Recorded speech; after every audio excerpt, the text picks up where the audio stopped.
Looking at number 2 here for our Tuesday and Thursday folk, we see that we're trying to determine the convergence or divergence of the following sequence, and if it converges, to find the limit. So here we have our sequence. In order to find the convergence, we want to find that limit as n approaches infinity of an.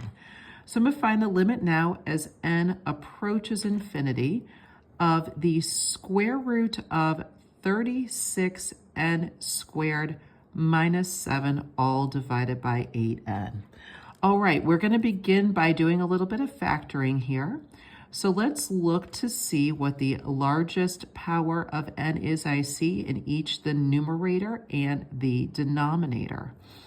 So in the denominator here, we have just this 8n, single term, nothing too fancy, nothing to factor out. I'll just leave it as such. On top, however, we want to factor out the square root of n squared, dividing each one of these terms inside by n squared. And to preserve what we have here, we want to factor out an n. The square root of n squared is just n. All right, we can get a little reduction going here.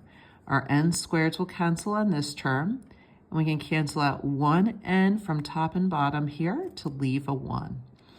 So we're looking now at the limit as n approaches infinity of 1 times the square root of 36 minus 7 over n squared all over 8. We have a lot of constant terms, but here we want to notice that the limit of 7 over n squared as n goes to infinity is going to go to 0. So here's 1 times the square root of 36 minus 0 all over 8. Get a little reduction going on, we get 6/8, or a limit of simply 3/4. So what we can say about this particular sequence is that it converges, and the limit as n approaches infinity of an is going to be equal to 3/4.